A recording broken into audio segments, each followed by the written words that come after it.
Good afternoon, good evening, good night, good morning, wherever you are in the world, whatever time you're listening. Thank you for being here and listening to my podcast, Songwriting for Songwriters. My name is Elijah and I appreciate you being here. This week we release episode 2 of season 2 and my very special guest is human rights lawyer Clive Stafford Smith, OBE. Now you might be wondering, why am I talking to a human rights lawyer on the Songwriting podcast? Well, a few weeks ago I bumped into Clive and we started to have a conversation. We started to talk about songwriters that had written songs about prisoners, and the song Hurricane by Bob Dylan came up. Now Clive told me that he knew Hurricane Carter himself, and Hurricane was quite an inspiring person, and told a few tales about how Hurricane Carter managed to hold on to his humanity whilst he was in prison. Clive also told me about a project he'd been working on called Last Words, in which he had 180 plus cases and last words of people that were executed on death row in the United States. Clive has been working with people on death row in the United States for over 40 years, and he collated a load of cases of people that were killed on death row. He has their cases, their stories, the stories of the victims, and the last words of people before they passed away. And he put it to me that it might be a really interesting project for songwriters to get involved in, so I said yes. This is obviously a very interesting and profound project, but we're inviting songwriters to get in touch if they want to by emailing me, Elijah, with the email address songwritingforsongwriters@gmail.com, and we'll put you in touch with Clive and myself and send you a case and some last words and a story for you to think about responding to as a songwriter. You might write a narrative song, you might just react to it in your own way, but whatever, we're going to attempt a project together here. And in doing so, Clive came up with a great name for the songwriters. Like the Travelling Wilburys, we're going to kind of bring together an idea of a collective. He came up with the name The Dead Innocents, and the project album is going to be called Last Words. So we're reaching out to songwriters to see if you yourself would like to write a song, read a case, find out about someone's experience, life, what they did, what they didn't do, how things happened, and hear their last words and react by writing a song. We've got some great people lined up actually who have said yes to this project, including Nigel Clark from Britpop massive band Dodgy, John Robb, broadcaster John Robb, an amazing bass player, and also we have Jamie Cato from One Giant Leap and Faithless, who have said they'd like to be involved. But I've also made a couple of tracks with one of my friends, hip-hop artist G-Man 101, and also, as you'll get to hear, 3 work experience girls that were working with Clive on the week I went to see him. At both occasions, I've written a song with G-Man 101 and with girls inspired by the case of Jerome Bowden, which you'll hear about. So again, if you're interested, please email me, Elijah, songwritingforsongwriters@gmail.com, and you'll get to listen now to some information about Clive, about his life, about his journey, his take on the death penalty and more. So you'll be able to really hear from the coalface of life and death, really, a man who's dedicated his life to representing people. And so this is a fantastic opportunity for songwriters to write, and also you'll get to hear the track with G-Man 101 and hear about how he kind of found his way into writing his track, and also from Alexis, Felicity and Coco, and how they took this story and wrote a song with me. So thank you for listening. I hope this is going to be an interesting podcast for you, and if you're a songwriter, again, get in touch, songwritingforsongwriters@gmail.com. Please subscribe and follow and like this podcast, share it with everybody, and let any songwriters you know about this project if they are interested. And also, may I just divert your attention briefly to my book, The Songwriter's Handbook, which is on Amazon and Kindle now. Please check it out and enjoy the rest of this podcast. Get in touch, and thanks for being here. Joining me today on the Songwriting for Songwriters podcast is a very special guest, Clive Stafford Smith. Clive, how are you doing?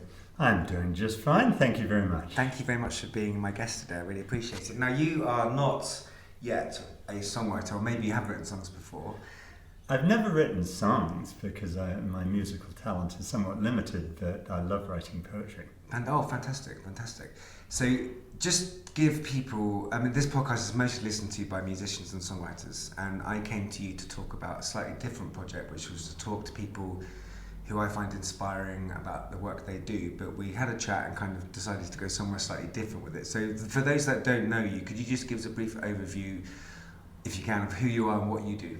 So I'm a human rights lawyer. I've spent, it's horrifying to think, it's now 40 years representing people on death row in the US. And then along came Guantanamo Bay, which was much of the same nonsense. In fact, everyone in Guantanamo faced the death penalty. So I've, since 2002, represented lots of people in Guantanamo, my Caribbean resort of choice. I've been there 42 times. Wow. But then, since I came back to England in 2004 with my wife Emily, who is also a lawyer, a very fine one, I've been doing it on a much more international basis. I still do a lot of American stuff, but also other places. And that's with Justice League is the name of your company or your charity? Well, Justice League is a non-profit. Yeah. It's only the name because now, because I'm quite decrepit. And I figure, as I approach my 60th birthday in July, July the 9th, everyone can send presents, it's time to pass on some of what I've learnt over the years. So the Justice League is about taking young people and them being superheroes for the next 50 years. Fantastic. And I hope they can take over everything I've done and I can now become an international cricket star, as I always wanted to. Fantastic. I may have left it a wee bit late, but there we go. We do actually have quite a well-known English cricketer who listens to this podcast quite often, whose name escapes me. But if shocking! You got to tell me. Yeah, I will tell you afterwards. And I need that person to come and play for the Mapperton Marauders in our annual grudge match against the London touring team. Well, we might be able to make that happen, actually.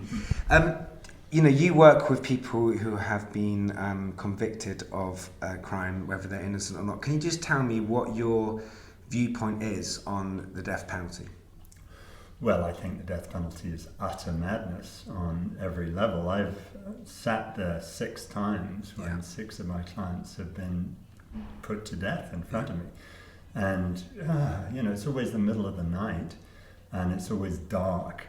And you watch this nightmare twice in the electric chair, twice in the gas chamber, twice on the lethal injection gurney. And you end up emerging from this awful place and looking up at the stars and saying, did that make the world a better place? And, I think it's just the cumulative madness of people who think that sort of thing does any good. Thank you for that.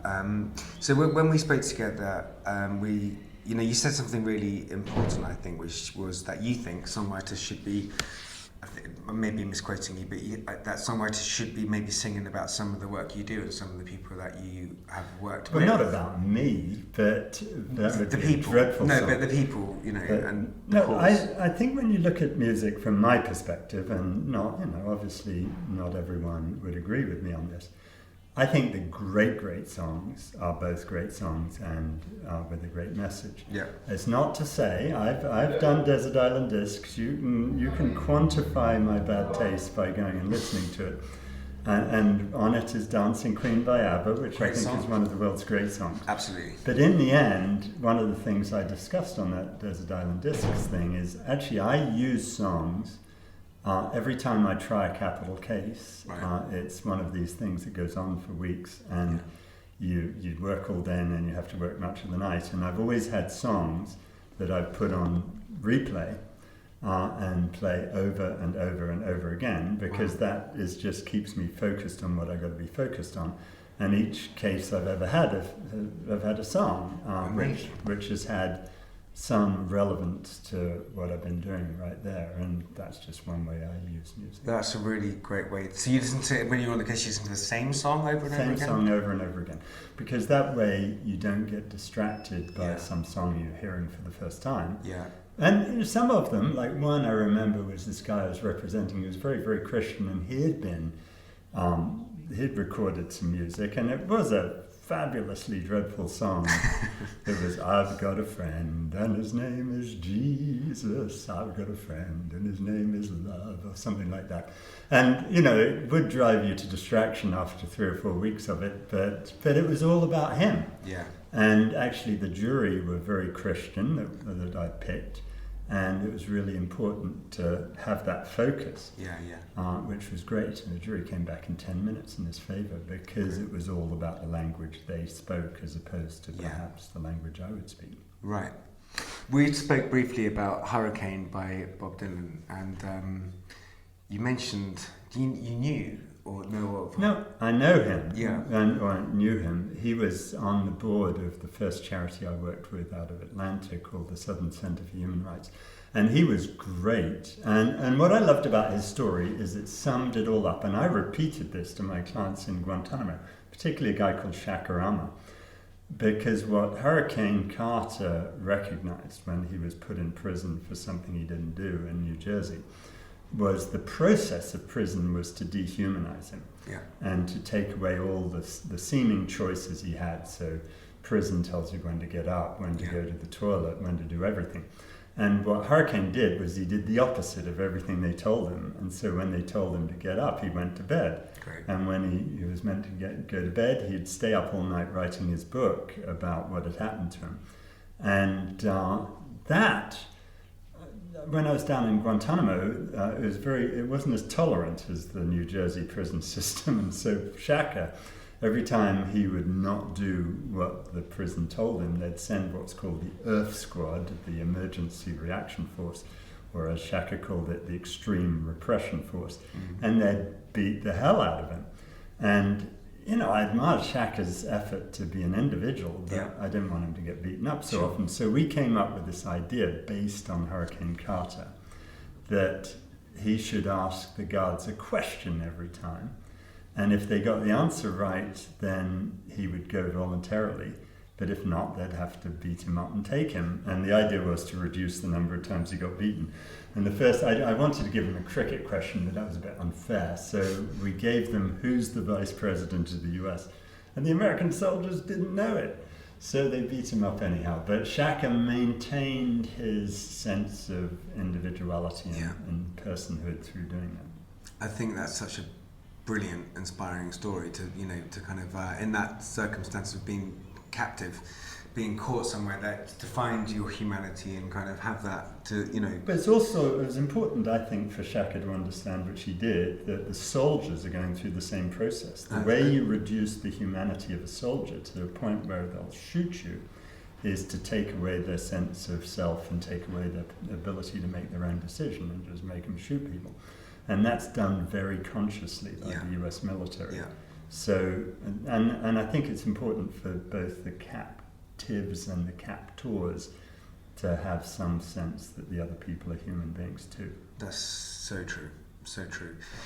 So, as we're going to talk about later in the podcast, you've had 3 great girls along for work experience this week: Coco, Fliss and Alexis.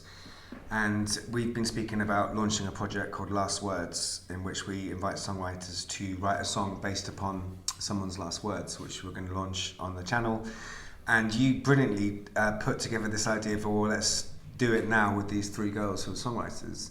And you spoke to them and me about, was that a client of yours, Jerome Bowden? Jerome wasn't a client of mine. Actually, I was very young when that was happening. Yeah. And I had met Jerome when I was a student in college. Okay.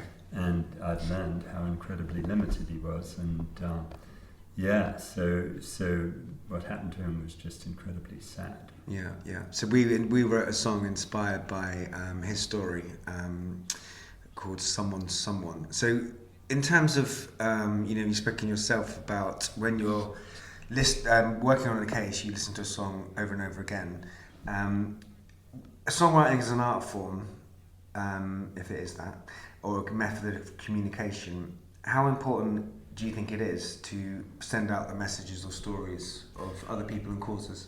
Well, I work in the court of law sometimes, but actually I work in the court of public opinion much more often. The best way to illustrate that is that of the 780 prisoners in Guantanamo Bay, we've released all but 30. Wow. And so of 750, there's only 2 who have been released by the court of law with a court order, and all the rest have been through the court of public opinion and publicizing their stories and so forth. So media in all its forms is incredibly important.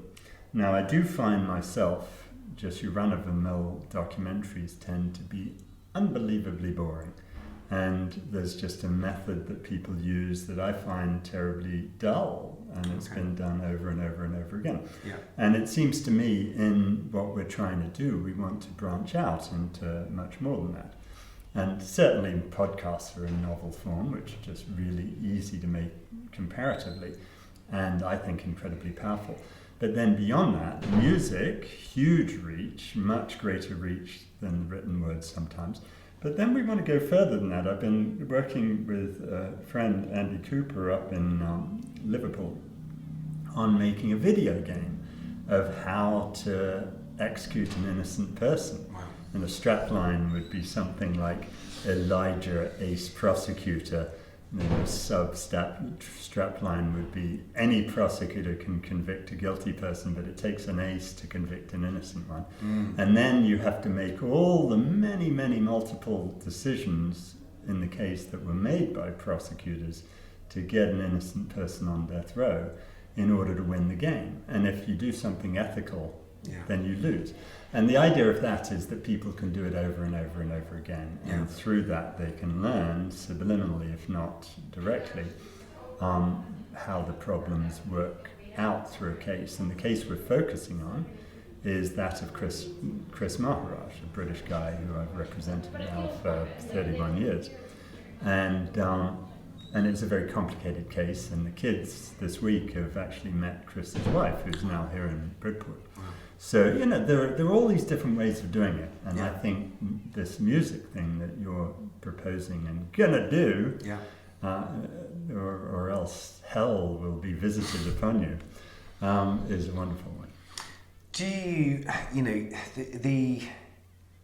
you're someone who is doing, I believe, like incredibly important work for the people that are on death row, but also, it's a role in life to have that role. And as you said about watching people that you represent sadly be executed, does it take a toll on you as a person, as a human being, to have that role in the world? Just this morning, I was contacted by Robin Ashenden, who was at the same prep school I was at. Might be him at the door. Hello, is anyone at the door? You can't decline. They can't decline it. Right, let me give you another one. Okay. That's my personal one. Definitely bring me a... How dare they decline my card? All right.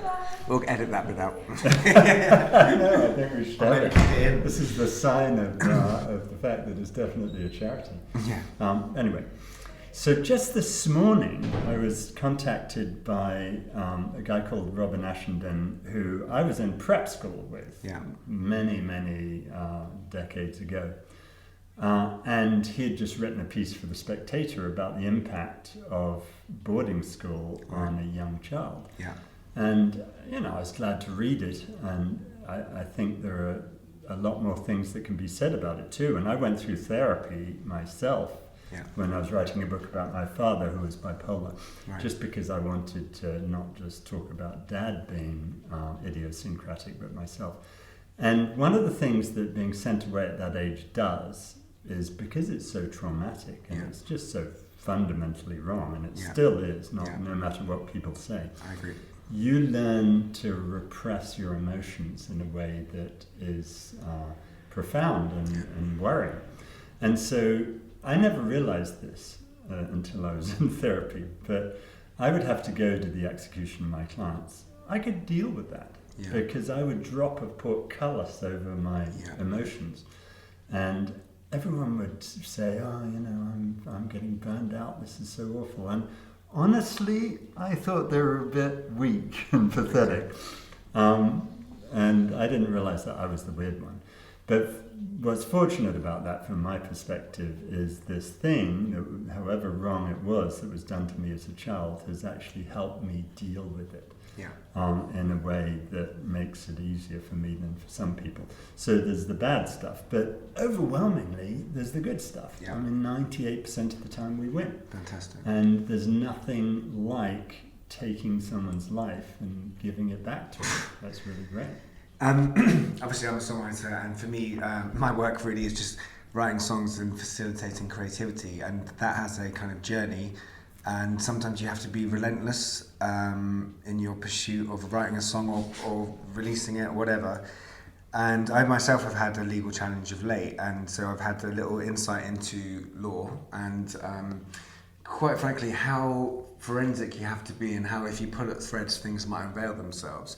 When you're faced with a new client who's obviously their life is dependent upon you to some extent, it seems like it must seem at times to be like quite an overwhelming mission, and you have to be detailed and forensic and do all the work. Where do you get your inspiration from to keep going when it looks hopeless?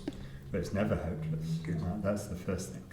And I've never had a case I thought was hopeless, and that's illustrated by the fact that we win most of them. In fact, the ones that I haven't won, I've been really shocked by, because they've all been arbitrary, and you just can't see why that person loses when that person wins, because the whole legal system pretty deranged actually in terms of the way that it operates.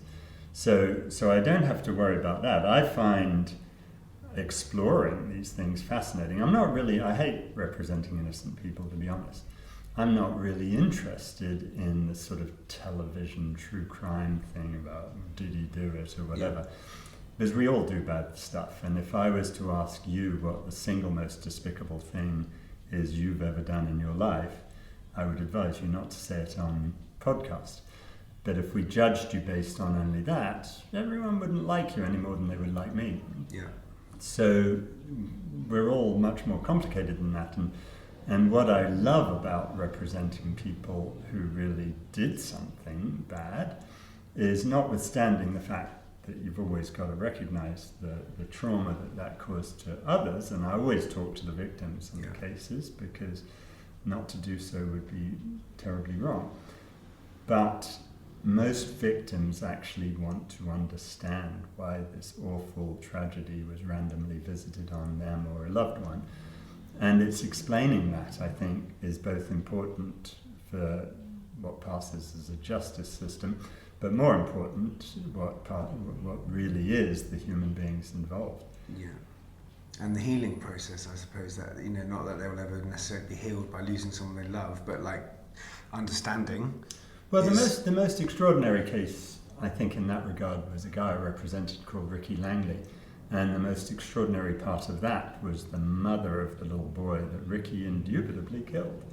Her name is Lorelei Guillory, and she's one of my great heroes, because you wouldn't think this necessarily from our own prejudices. Lorelei is an uneducated, alcoholic woman from southwest Louisiana, who was able to show more human understanding than pretty much anyone I've met.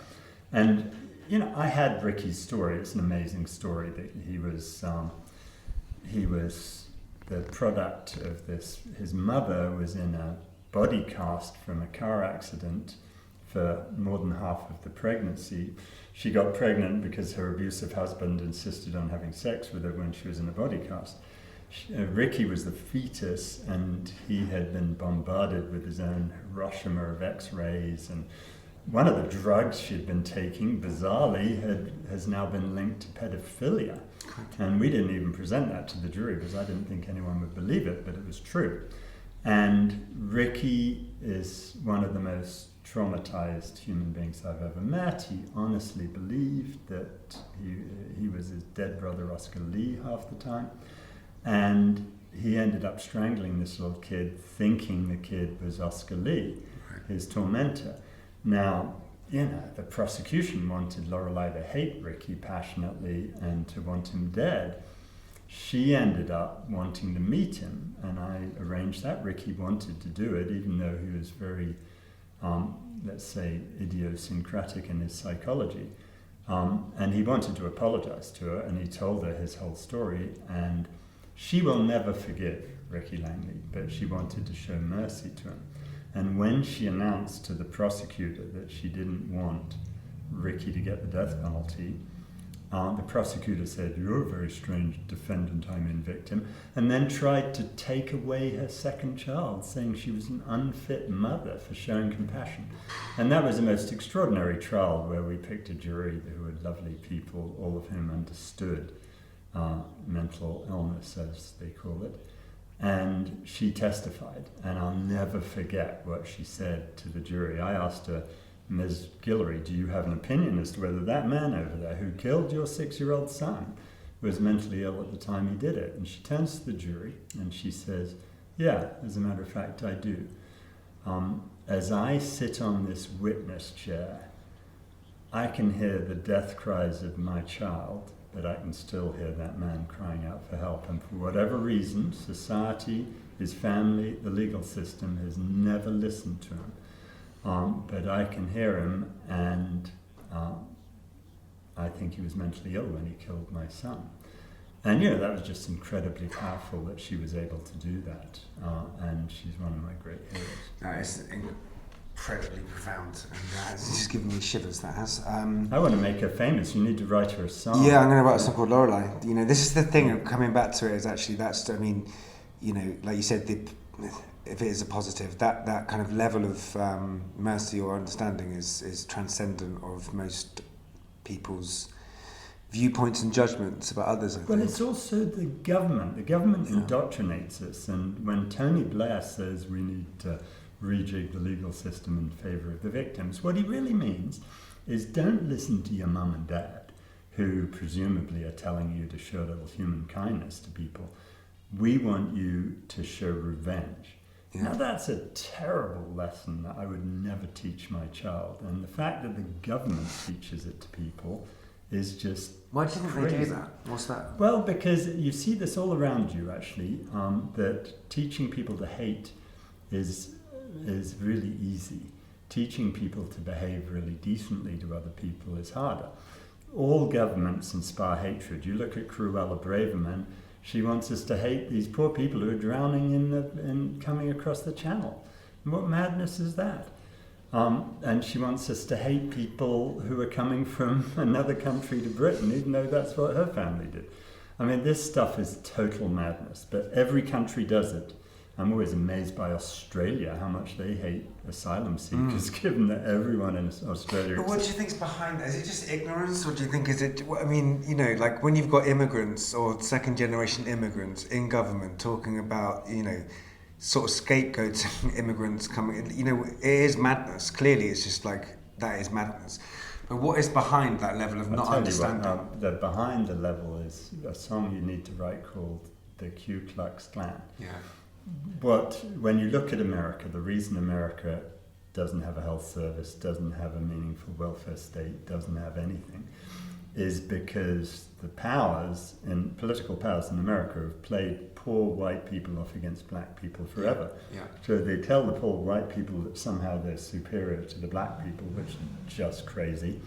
And then the two groups of people who have totally the same interest won't get together to insist that they should be allowed a greater slice of the pie than those rich people. And that's the sort of thing you see everywhere. The reason when you see it in Britain, it's people being made to be afraid of this phantom of asylum seekers in order to avoid looking at Rishi Sunak, who's so wealthy, or all these other people who have all this money. Yeah. And so it's a way to divert people's attention from what should be the real issues. So I'm not going to blame the people who buy into that as being ignorant. They're indoctrinated by a hateful political society. It's fear, isn't it? Yeah, and it's fear and hatred mixed together, and we've got to overcome that. And we've got to remember, the mantra has to be what my mum taught me, which is, and probably your mum and dad taught you, my dad's not so much, which is, you got to be kind to people. If everyone's kind to each other, then we all get along a whole lot better. A lot of your clients, and it was clear in Jerome's case, and I think in quite a few other cases I looked at, is religion or God seems to be quite a big thing for people. I suspect it's not for you from some statements you've made. Well, you're right. I think it's all slightly deranged. But, you respect people's views, And actually, one of the greatest experiences of my life was representing a guy called Larry Lonshaw, he was bipolar like my dad. He would get a lot more depressed than manic. My dad would get more manic than depressed. Larry kept getting so depressed that he wanted to commit suicide by electric chair. And it was a difficult philosophical thing, but in the end I came down the same way my mother would when she worked with the Samaritans, which is that you just got to try and help people not take their own lives. And, under the circumstances that we can change. I mean, if you've got a painful terminal illness, it's a different matter, but if you're suicidal because you're depressed, we need to try and help get you undepressed. So Larry came within 40 minutes of execution 4 times. He came within 58 seconds one time. And when I wrote that in my latest book, and I was reading it for the book on tape, oh boy, it made me cry. But I would get him back each time and we'd stop his execution. The 5th time, he had got Christianity and he was utterly certain that he was going to a better place, even though he wanted to die. And he was so calm and okay with that.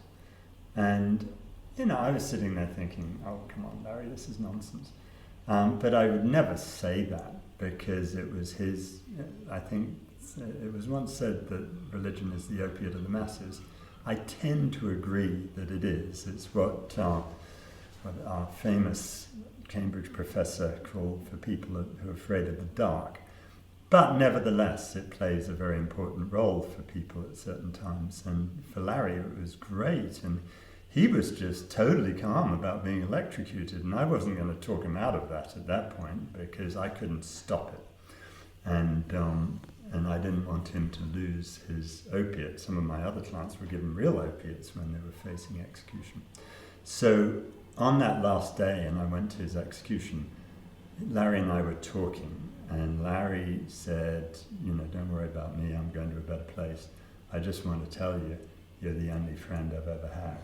And, that's the sort of thing that makes it all worthwhile. And even though I think it's a little mad to think that there is a heaven you're going to, it was what helped Larry get through. Amazing. I've raised that question because I would imagine, and it's just me, assuming this, but like if you maybe don't have a concept or belief in God, you must be. Do you have faith in anything outside? Maybe not God, but what do you have faith in? I have absolute faith in the fact that I don't know the answer to many, many big questions. And when I look up at the stars and I think, what's beyond the universe? I know I have not the slightest idea. So I don't think that I am somehow in a locus of God. I just don't give a damn. I'm very confident that there's not some other little world that I'm going to go to. But we're on this world, and what we've got to do is make the most of it and make things work in a way that's nice and decent to each other. Brilliant. So we don't need a God to worry about that stuff. Now, if I turn out to be wrong and I show up in hell, the last laugh will be on me, but I think that's very unlikely. If that's the case, I don't think you'll be finding yourself at Hell's Gates. I won't be finding myself alone. You'll be there. I'll be there with you. Yeah, I'll be there with you. Now, just to bring it back to the project we're talking about, and as I said, this channel is about songwriting. So we're inviting songwriters, and we're going to have a chat in a few minutes with your 3 students who've written a song about Jerome. So I've spoken a little bit about this to some songwriters, all of whom are absolutely in love with the idea and how important it is and want to write songs. So we're going to somehow or another connect songwriters with these stories and hopefully kind of raise awareness. And I don't know where it's going to go because that's the fun of it. We'll just kind of flick the elastic bands and see where it lands. But we're going to kind of call it Last Words and invite songwriters out there at some point to collaborate with us and kind of build a playlist of songs and just see where it goes, which is the kind of the fun of it, I suppose, and what this is about. So we're going to now talk to your 3 students who've been with you for the last 2 weeks, who've written a song. You've named them the Dead Innocents. But this is what we should do with that, it seems to me. Okay, so if I can just lay out the thing a bit. Please do. So I've long wanted to represent a bunch of people who've been executed, but when we were fighting cases day in, day out, we would pray for the dead and fight like hell for the living. But since I came back to England, I had a little more time. These are wonderful teaching tools for young people because they get to do a whole capital case, investigated from beginning to end, and it can't do anyone any harm, right? The poor guy's dead already. But the way we began was we had to have a proxy to try to figure out who was innocent. And the reason I wanted to do that was the US Supreme Court says that if we exonerate someone from death row, that shows the system worked, even though some of the cases we've had, the record is 43 years on death row before they were exonerated. Wow. So of course the system doesn't work, but to prove it, we have to show that they've actually executed people. And I began with 1,580 executions since 1977. And I thought we'd find 10 or 20 really good cases. But the proxy, I thought, well, how are we going to start? You know, we're not going to go through every single case. So the proxy was last words, and I had some students go through and gather up the last words of everybody. Now, not everyone plays the game. Not everyone does the execution protocol where you have your last meal, your last words, your last prayer, because it's all a slightly mad process. But many people do, and about 140 people, their last words were something to the effect of, you're about to execute an innocent person. The case of Jerome Bowden shows that with mentally disabled people, even if you don't insist in your last words, I'm innocent, innocent, innocent, you may well be, because Jerome could be made to confess to anything. But those last words are amazing. Now, some of them, a small number, not all, are actually recorded. Jerome's are actually recorded, and we can hear his last words. And when I was originally thinking about this, I was thinking in terms of films. And I thought, what a great way to do a film is you begin with this voice actually speaking from the grave, and then you put on the case the prosecution put on, and then you dismantle that, and then you prove who actually did it. And this is great, and we should be able to do it in a few cases. And much of this comes from my personal vendetta against the state of Mississippi for executing Edward Johnson in 1987, which people may have seen in the film 14 Days in May. Yeah. It's quite something to have one of the worst experiences of your life on camera. But I'm really glad that Paul Heyman made that film. So this is where it all came from. But then, the more I got into it, you know, there's not enough film stuff to make a film. There were lots more that were really good cases than I'd thought. I began with 206 cases, and I've only been able to whittle them down to 184 really good cases. So there's lots of them. Some of them you only have sound, so you could obviously do a podcast. But then there's so much of it. So we got to think laterally, and this is where my prejudice against just doing films comes in. So I was talking to musicians like Roger Waters about doing music, and then about doing video games, and maybe about doing virtual reality stuff, so that we can, in the end, have the repository of innocence, where everyone can look at it, everyone can hear it, and hopefully the world will see how messed up that is. Because if I'm right, they're executing about 13% of their cases are innocent people, which is just not great even for government work. And beyond that, there's all sorts of other inequities, obviously. So that's where it all came from. And then you and I are talking, and the students are coming in, and, you know, every time I give a talk, I tend to give a talk about this is what I've done this week, because it's so much fun and interesting. So I thought, turning that around, let's get these students to do what I'm meant to do this week, which involved helping Marita Maharaj, the wife of one of my clients here in Bridport now. And then you were doing a something, and someone else was doing something else. And I think that just gives the students a great opportunity. Yeah. And it's been great, and I'm grateful to you for doing this. It's a much better song than I thought we were going to come up with. Well, it's, you know, what's been really interesting is, you know, part of my channel, what I'm about is trying to encourage creativity in people, whether they're professional or not. because I think everybody is, and sometimes people just need an access point. So the story of Jerome was their access point, and the reason for this channel and for the book I wrote is about kind of just think of some questions, have a reaction to a story.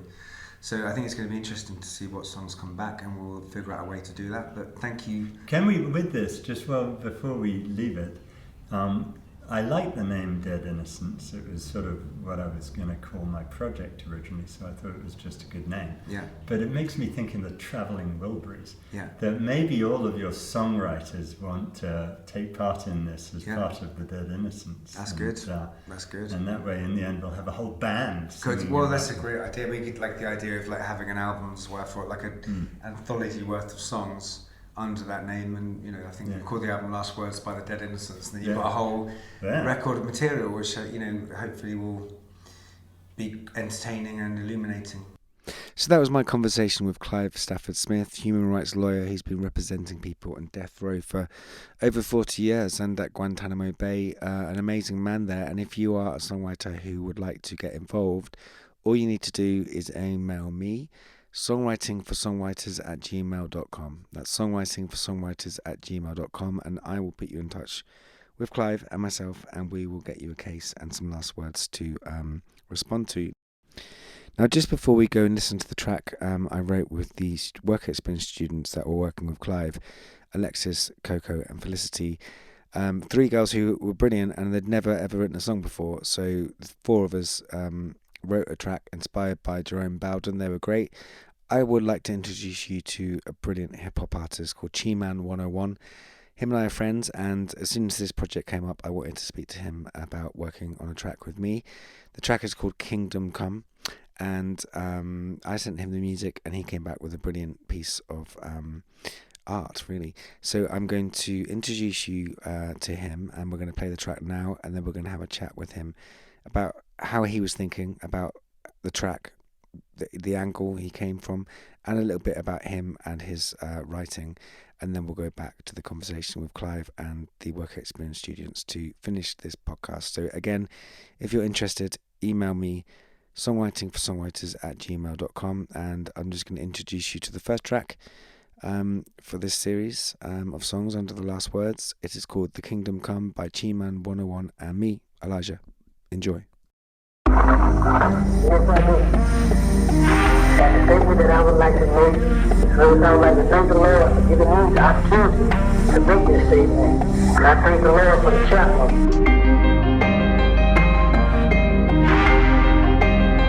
And if my execution wasn't carried out, I think it would be done through by the Lord's will.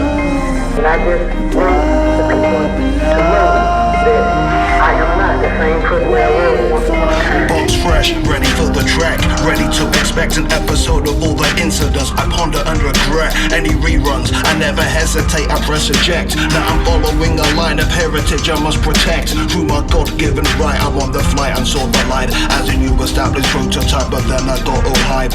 Humbled when I tried to flex, reduce the index, projecting the refractive and elongating text. So I studied every stretch, and I'm questioning the why. And the all-seeing eye, is it blind, is it clipped? Cause I'm missing all the takes, even though I read the script. The tapping on my shoulder, pushing harder on the grip, putting words in my mouth, but that's not my last meal.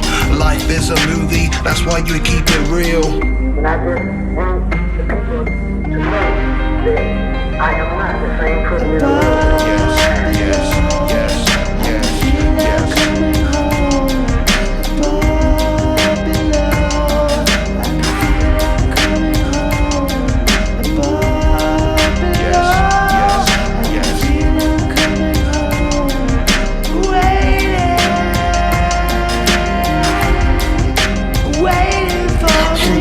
You can see the devils you were calling friends. An optical illusion you resemble, it extends, forming parallels. The music levitating into carousels, spinning the scenarios to bring you to your knees. Principalities disguised as insecurities, harvesting the seeds that were planted on your ground. That was karma second round. There's a cloud of witnesses with receipts, and they've settled in their seats, running ragged on my feet, but my vibe will not deplete. Then delete the slate, then celebrate the air of negativity. I suffocate, that will vindicate like the signature in treble clef. That's my word and the definition of a last breath. Yes, yes, yes, yes. Yes, yes, yes. And I just want the people to know that I am not the same person that I was once upon a time. I'm waiting for the kingdom come. I'm waiting for I catch a glimmer and a shimmer of the midnight sun, telling me of revelations of my life to come. I catch a glimmer and a shimmer of the midnight sun, and I'm full of expectation, let the kingdom come. I catch a glimmer and a shimmer of the midnight sun, showing me a revelation of my life to come. I catch a glimmer and a shimmer of the midnight sun, and I'm full of expectation, let the kingdom come. Let the kingdom come, let the kingdom come, showing me a revelation of my life to come. I catch a glimmer and a shimmer of the midnight sun. I catch a glimmer and a shimmer of the midnight sun. I catch a glimmer and a shimmer of the midnight sun. Yes, yes, yes, yes, yes, yes, yes, yes. And I just want the people to know that I am not the same person that I was once upon a time. I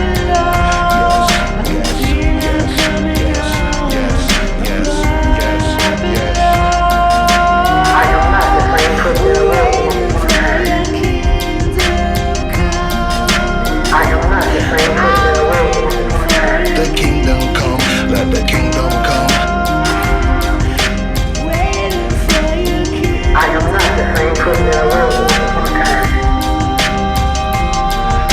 The kingdom come, let the kingdom come. And I just want the people to know that I am not the same person that I was once upon a time.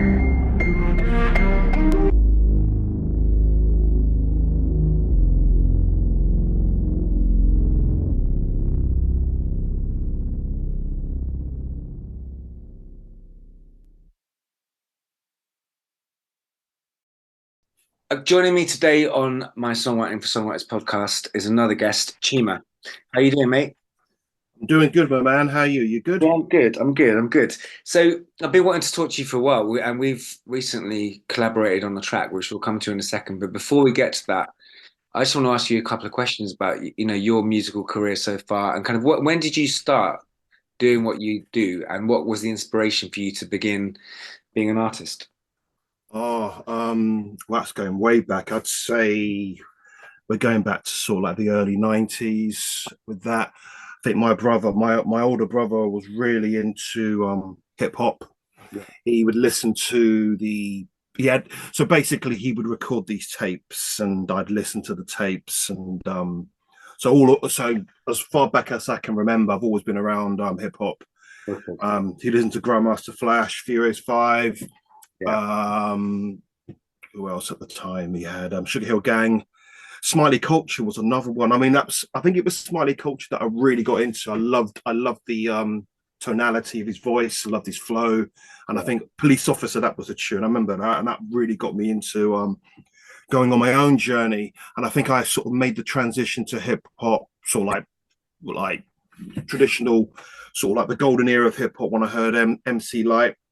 There was a tune called Cha Cha Cha that I heard, and then I heard Special Ed, and then there were just all sorts of things going on at the time, and I tried to sort of emulate those. I sort of copy, and then started writing my own little rhymes and my experiences, and that's how I really got into it. It's quite an interesting thing you raised there, actually, because one of the things that I think, when you start, because that is golden age hip hop, and when you start kind of listening to that kind of anyone who's like the masters of what they do, and you kind of soak up those influences, it is quite good to kind of lean into it for a bit and copy it for a bit until you kind of understand what they're doing and why, and then find your own kind of personality and voice within that. Did you find that was a kind of similar thing for you, like study the grades and then work it out? Yeah, that was it really. Yeah, I listened to lots of hip hop and would start off just reciting the stuff, and then you just think one day and you think, do you know what, I'm gonna have a go at this and see if I can write something. And then you write a bit, you got your mates around, and then you say some bits to them and they're like, yeah, I really like that. And then that builds up your confidence, and then you go from here and then you go there. And yeah, like you said, it is a progression. And I'm even now I'm still listening and I'm still studying. Yeah, It never ends really. I think that's really good advice for anyone from any genre. It's just like you don't stop learning, and even if it's like, even I went to a gig actually in Exeter. My daughter was taking photographs of like free bands, and it's kind of a new sound coming out at the moment. People coming out of lockdown, there's a lot of kind of almost like hedonistic kind of release of rage, and it's less song based and more just this feeling. And there's a band called Pack of Animals that they play a second band on, man, and they just look like Wow. they would look like they had this fucking intensity and just Yeah. this tune. And you kind of look at it as someone who's, 20 years into the business or whatever, looking at it going, I can still learn of these kids, man. This is like Yeah. whatever they're tuning into is like, I need to learn this right now. So that you just never stop learning, which is a good thing. It is amazing. It's funny you say that. I mean, I just try. I mean, even now, I mean, going out and listening to those guys in their 20s and things like that. They're the ones. They're the ones who actually are. They're the going outers, if I like to put it that way. And they're the ones, sort of like you said, soaking up the music and what the vibe is now. Yeah. So you're absolutely right there. And lots of it, I don't get immediately, but I'm one to learn it. That's a good thing if I don't get it immediately. It means there's something to learn. Yeah, that's a very good point, That's actually. where I see it. Something that's a bit lost, I think, sometimes because everything's so accessible these days. Is like, when you'd get something as a kid, a CD or tape or whatever, and you'd listen to it, you might not get it, but because that's all you had, you'd have to get it because like there was no more than to like kind of understand. That's a good way of thinking. I think about if you don't get something, it's not because sometimes it's because you don't like it, and sometimes it's because you need to learn something. Yeah, that's always been my so there's an excitement there because that is sort of the point, like that tipping point where you think, right, I'm going to learn something or not. It is sort of like a moment of truth moment, and it's really it's exciting, yeah. I've been around obviously a lot of music and see a lot of people perform a lot, and you just hit a phrase there, moment of truth, which is a good phrase for me because everyone's got a right to express themselves and be creative on any stage, and I will support that. But I get to see a lot of people, and sometimes for me, and it's subjective, but like you kind of have you have performers like that band I spoke about where you kind of feel like a moment of truth. And the first time you perform, it was one of those things of like a moment of truth. This person is saying the truth to me, or I'm connecting with his truth, and it's true for me. What he's doing is true for me. You have a very, very good tone and flow, and great with words, and you also have a presence which feels to me like you're tuning into like whatever it is you're tuning into is very real. And so, just talk to me for a second about like how important truth is for you as a writer and performer. I think it frees you when you're honest. Nice. It just basically means when you go out there, you've got no shackles. You don't need to. I think the one thing I don't like, always like, for myself, I don't believe in a mistake. I think everything is sort of predestined or ordained, if you want to put it like that. I think the honesty liberates you when you're on stage. You don't feel any. Well, there's the adrenaline rush because your body's on alert and you're out there and you're ready to go into action. But in terms of you're absolutely right. It does sometimes feel like it feels like I should be there. I feel right there. It feels like I'm at home there, and I feel safe. I feel safe on the stage. It's a very weird thing to say, but I feel safe there. It's sort of like a home, something. It's kind of I saw you. I was doing sound for the Scribes a while ago, and he've also been on the podcast. But there was a moment where you joined them on stage, and they've got their thing going on, which is amazing. But when you came on, it was like you took that moment really well, and it's like, and actually like here's you doing you. And it wasn't, that's the thing. I just think you've got a very rounded kind of like, you can tell that you're comfortable there. This is my truth. I'm doing my thing, and it's not invading their thing. I'm just doing my thing with them doing their thing, and it's equally like powerful. So I think what I'm saying is to a lot of people that are kind of, again, across genres, is like the best thing you can do, I think, is find out who you are and who your voice is. Yeah. When you find that truth, that will be enough to kind of get people to listen and to No, take. absolutely, yeah, 100% agree. Sorry for interrupting. 100% agree with that. 100%, and it just liberates you. It Yeah, really liberates you, and you embrace it, and it's like discovery, and it takes you on a journey.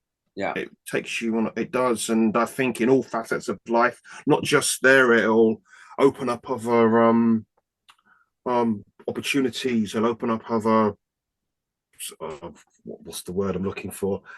Paths. Yeah, Paths. Yeah. absolutely.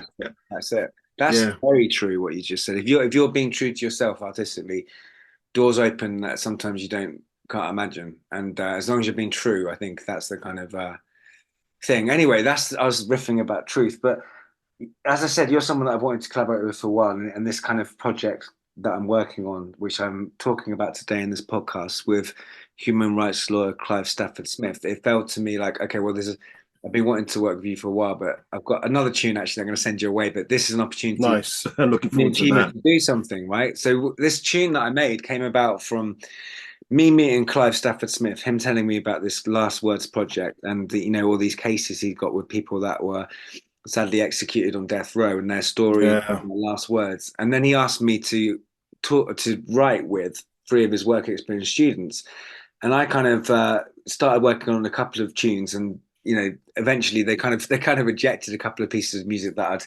put their way and do something more organic, which is great. And that's a tune Yeah.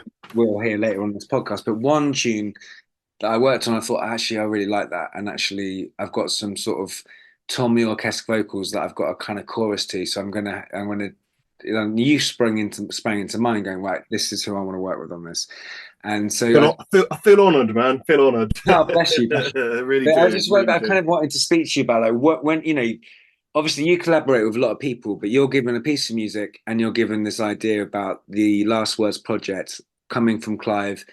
This is a guy called Jerome Bowden, who is he's died, was executed on death row. I sent you kind of the basic idea. Yeah. Astonishing, I man. want to know like Yeah. what your way into it was and what your angle was and kind of how you thought about the track. Yeah. Yeah. No, definitely.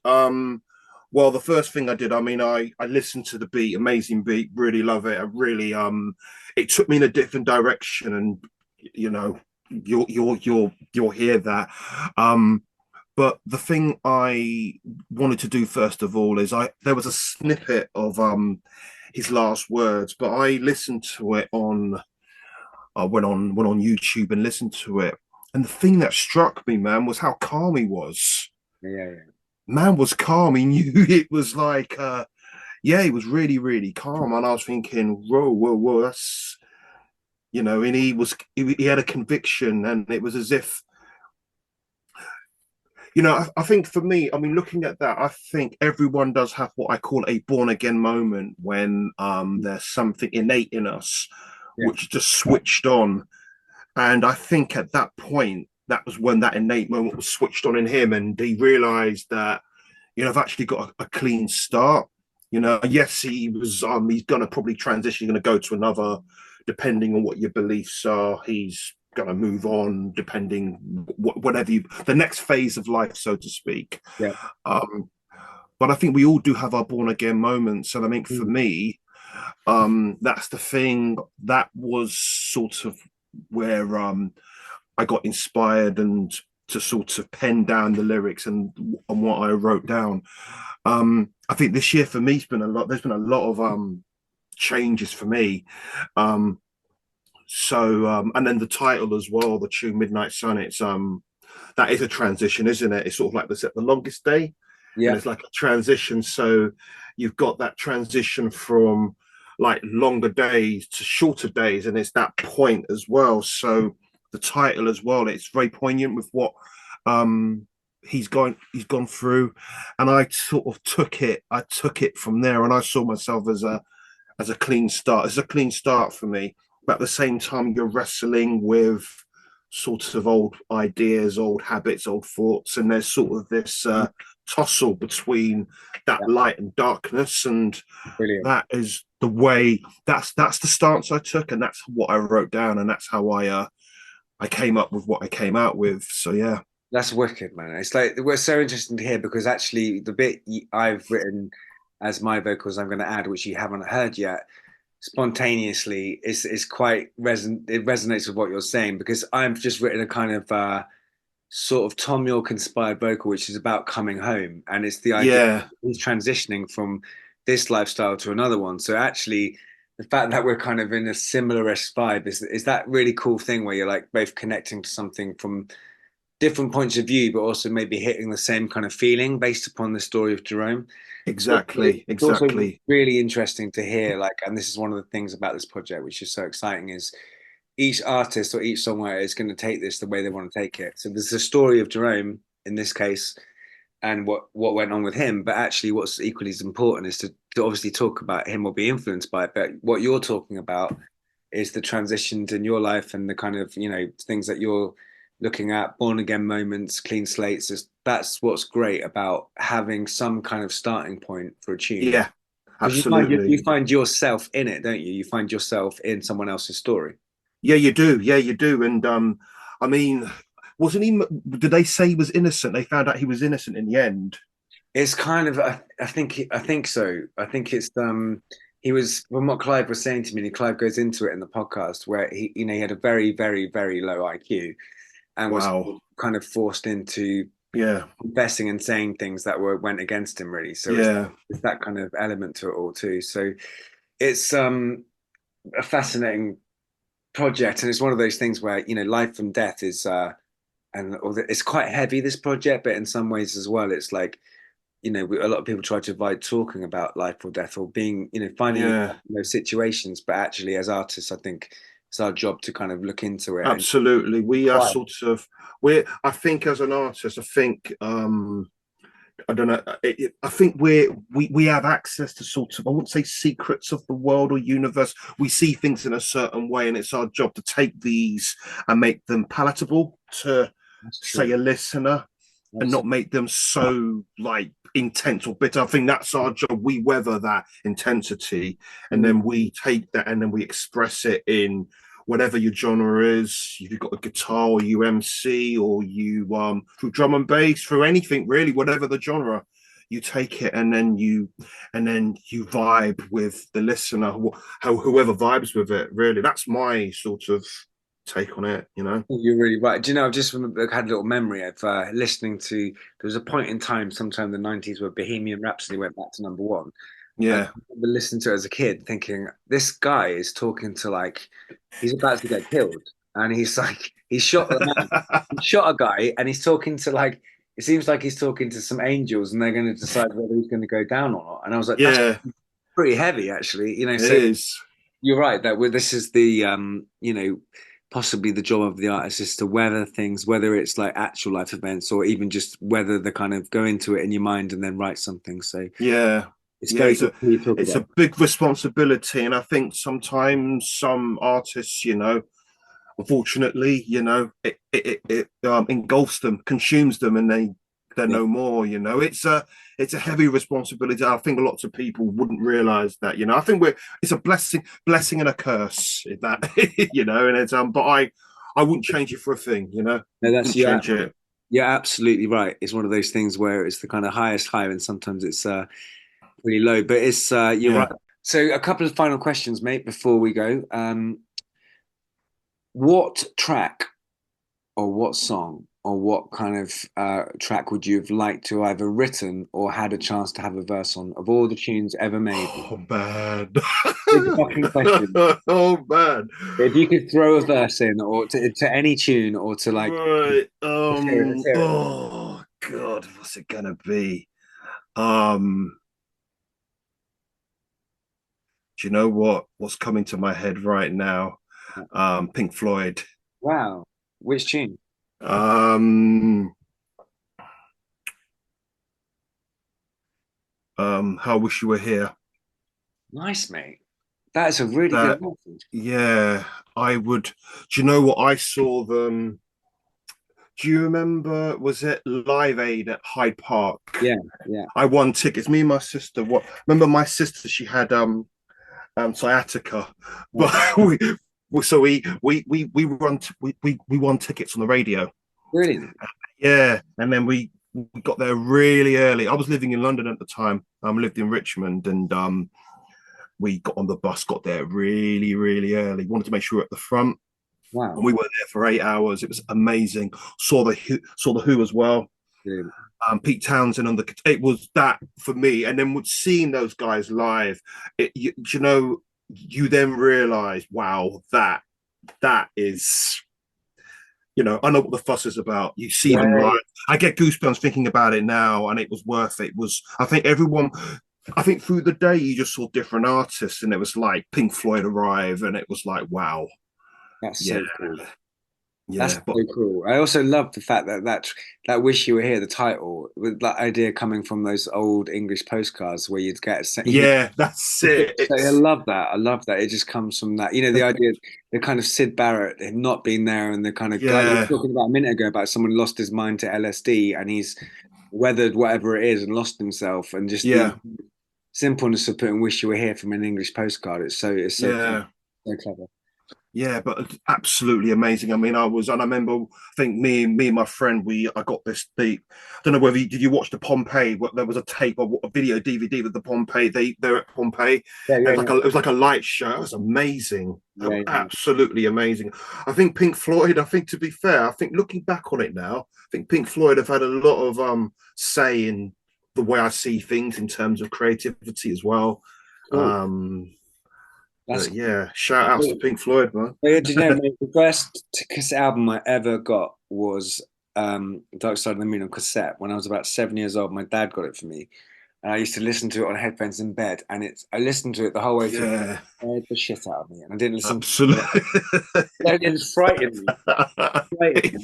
I listened to it like a couple of years later and got it, but it's one of those things where like there's so much truth in that album and so much kind of great choice, dude. Great choice. Yeah. It just suddenly. Do you know when you asked me? I just suddenly heard Pink Floyd. That's the one. Definitely love to be on there. They're just, thinking about it now. I still get goosebumps thinking about that concert as well. I remember watching it, a big one. So, Chima, where can people find your music, and where can people connect with you? Right, so currently right now, like I just said, there's been a lot of changes in my life at the moment. Currently working on I've got an EP that's coming out very, very soon. But you can go on to, you find me on Instagram under Chiman101. Brilliant. And if you want to go on Chiman101 MC, that's under Instagram. Go to Facebook, Chiman101.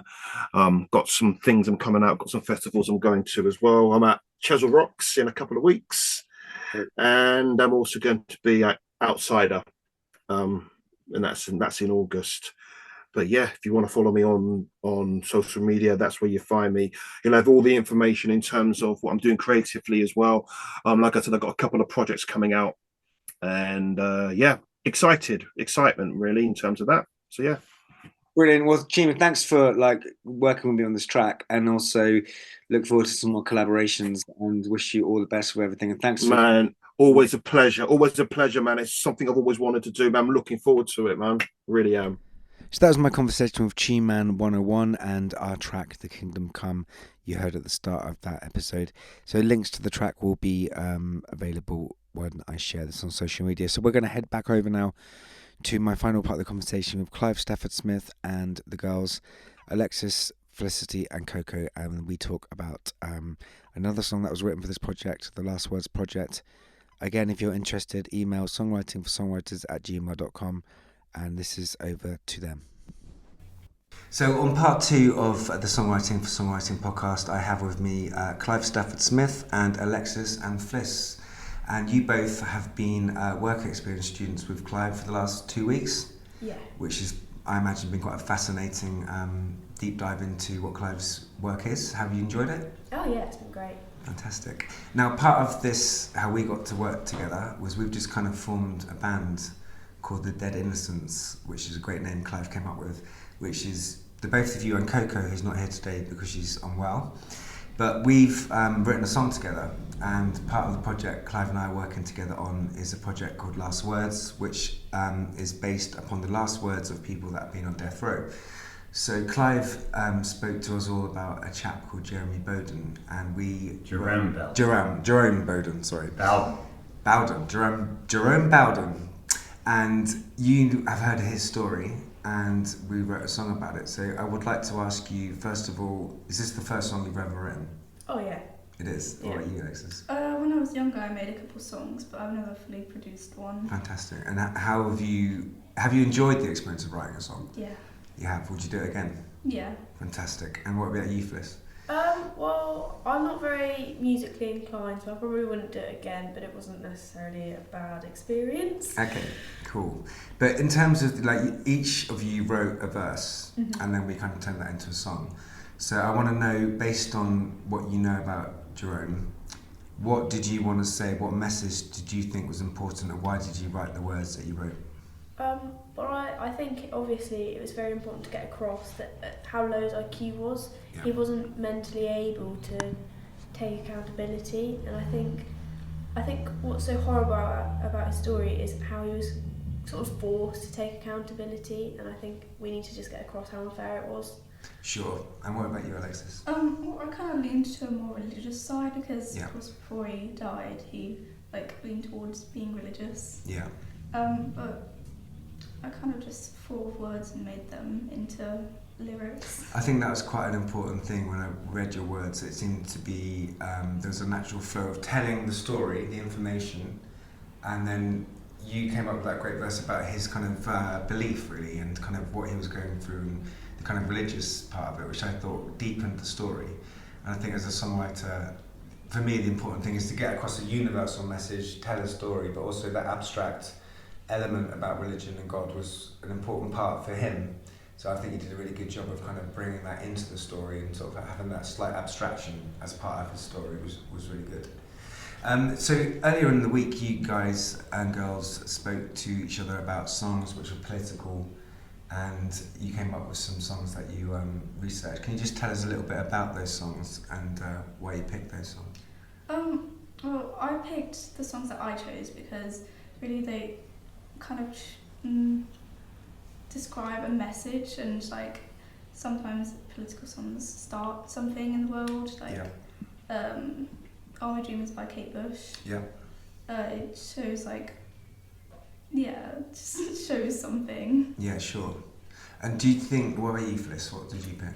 Well, obviously so many songs have a political message, but there's only a few that actually pack a punch. Okay. You know, I think a big band for that are the Sex Pistols, obviously. I mean, they have such a rich history of really saying what they think. So obviously I had Anarchy in the UK as one of my main ones. Great song. And I just sort of went with songs like that. Yeah. Because obviously you can say so much in a song, but it's those that really properly say something that matter.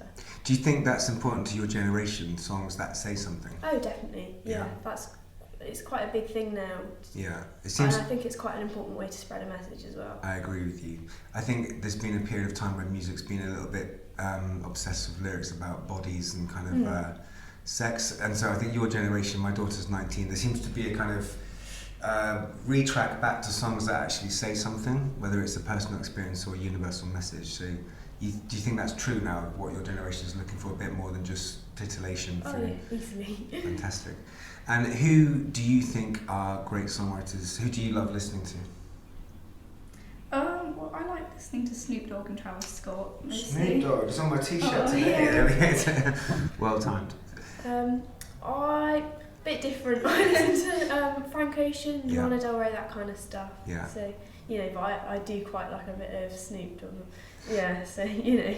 Brilliant. So what we're going to do is launch a project where we're asking people to take these last words and write a song. And some of these songwriters are professionals, some of them are absolute beginners. And what's been great about working with you is, other than Alexis, who's done something, you are completely new songwriters. So Did you find it daunting? I gave you a couple of tracks to work with which weren't quite it, but then we got to a point of thinking we want something a little bit more somber and acoustic. So how did you find the experience of writing a song out of nowhere and creating a piece of work? To be completely honest, I found it quite difficult. Sure. I think finding the right words, you've got to think about it quite a bit. You know, it takes a lot of work. Yeah. So, And what about you, Alexis? I found it hard, but it's a bit easy in some ways. Yeah. You seem to, it was quite interesting when I've worked with different songwriters before, sometimes it's hard to get past that not knowing each other too well thing and just kind of trusting each other to go there. But it seemed to me that you have quite a instinct for writing songs and a good voice as well. So do you think it's something that you're going to continue to do in the future? I might consider it. I'm not too sure what I'm going to do in the future yet, but I think I might do it, yeah. Okay, and also do you think songs can, you spoke a little bit about Anarchy in the UK there, which was a big song which kind of interrupted culture, it was culturally impactful, but do you think songs, especially in light of the kind of causes we're talking about, do you think they actually can change the world? Oh yeah, they make a difference. They make a difference. And how do you think they make a difference? Well, obviously music is such an easy media to get around. Yeah. Think of how many people listen to the radio in their car every day. Yeah. Songs do get around. Yeah. I mean, you can have music on top of everything now. And I think as long as it has the right, appeal to the right demographic, you can get anything out there. Brilliant answer. And what do you think about that, Alexis? I think it's mostly the same. Political songs can start something like a protest or something, that protest can go around and you can hear it all over the world and it will still be there. Brilliant. Can I say on that, I have an experience of why I found it so interesting working with musicians, which was I publish books and I think probably 10 or 15 people read them. And then you look at some people like Roger Waters, for example, who I've worked with on some issues, and I looked at Spotify and people have listened to his songs and Pink Floyd over 1 billion times. And, I think that sets it totally in perspective of the reach of music. Yeah, absolutely. Well, John Lennon's one of my big heroes, and what I liked about him was saying that songwriting is a method of communication for God, he put it, but actually just to be able to express something to so many people, I think is kind of, as you say, an important vehicle. Can I ask you a couple of questions on that? Because, Felicity, you say you're not very musical, but I think there are very much two aspects, at least, of any great song. One is the music and one is the lyrics. And, I think of Elton John, if you'll forgive me, and his songs, when Bernie Taupin wrote the lyrics, are just brilliant, and I don't think Elton could necessarily do as well. So do you like writing words or not? Not really. Oh gosh, we've got to get you up there. I love writing words. I won't pretend to be the world's great musician, but there's music in words and music. And I thought some of the stuff you came up with, Alexis, particularly yours actually, were very musical. Yeah, they were. And that's great. That's one of the things that we spoke about when we were trying to get those words to fit a rhythm. We had to change a few words to make them fit, but in Alexis's case, you kind of had a flow for actually where the kind of rhyming was and the meter of it, which was, a kind of natural thing. The way I think of that is when I see my son on his keyboards, and he's got more rhythm in his little finger than I have in my body, I feel the same way on my typewriter. Okay. And I just find typing words and poetry incredibly easy, and I'm always bemused by people who just can't get it right. Right. I've never quite forgiven a famous songwriter who, to get a rhyme, said tonic and gin. You probably know the song. That's just such an offence. It's so unnecessary. You don't have to ever do that. Well, that's really interesting to hear you say that. In a way, your typewriter or keyboard is your instrument, and you're tuning into the word. Actually, what did come across this morning was when I was listening to the beat, the melody we chose, and particularly the words you chose, Alexis, was I played the beat on its own, and the rhythm of the beat was actually completely the same meter of the melody that you wrote. So instinctively, you actually listen to a piece of music, and found this rhythm, which was actually, if you listen to the drum on its own, it's actually exactly the same melody as you were singing. So this is the kind of subconscious, how that works, that you're picking things up and kind of, you know, going with it. One thing I'd really like to ask you about, and you know, this is something which, because of the nature of writing about someone on death row, there is potentially some problematic areas there, because obviously someone is on death row, whether they're innocent or not, there's been a victim somewhere. And did you find that kind of problematic in the terms of talking about the story, or did that not come into your brain?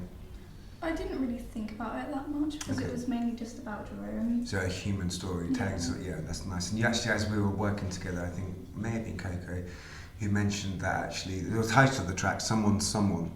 So no matter what somebody's done or not done, we are all someone's someone. And I think that kind of human approach of talking about the subject matter and Jerome's story was kind of quite important as a way in to just talking about a man who's in this situation. You know, no matter what the circumstances are, here is a human being who is going through something, and I think you did a great job at being able to kind of talk about that. And on that, our sister Helen Prejean, who wrote a book about death row and who's a fabulous person, was the one who coined the notion that everyone is better, even me, than our worst 15 minutes. And so even with people who do some dreadful act, and one always bears in mind the poor victim of anything, but even those people are not just that act. There's much more to them.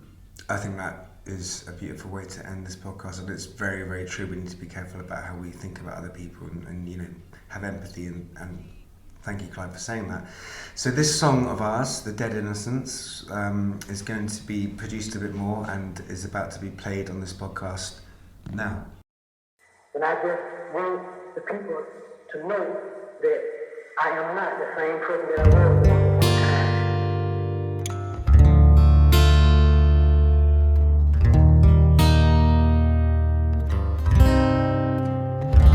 Is life just a game we play?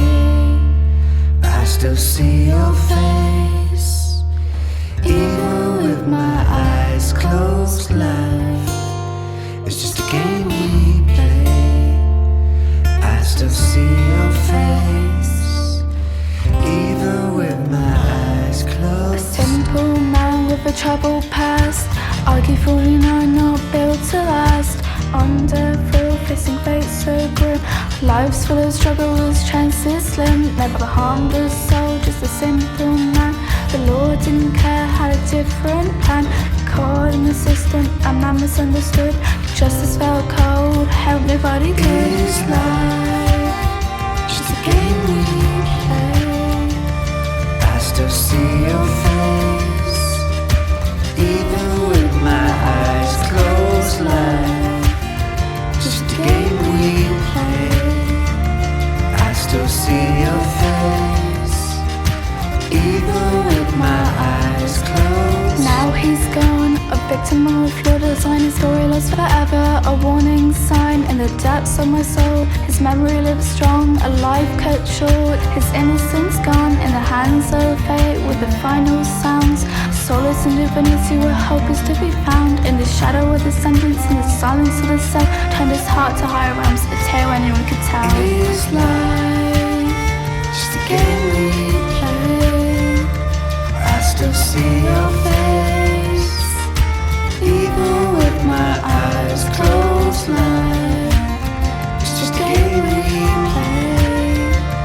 I still see your face, even with my eyes closed.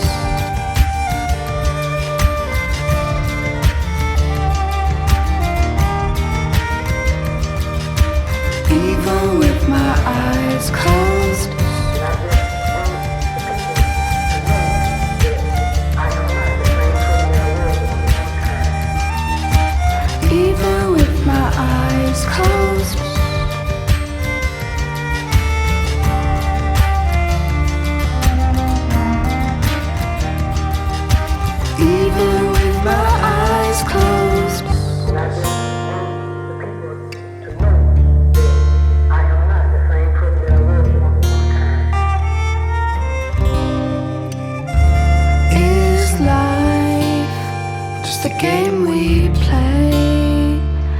I still see your face, even with my eyes closed.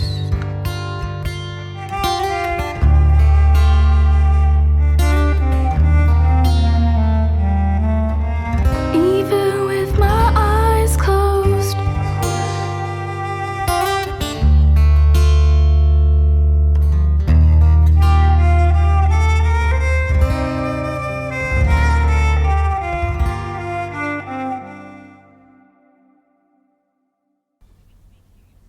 And also, if people would like to get hold of this song, we might make it available for them to download or listen to, and sort of link it to some of the work that Clive and his team do for people.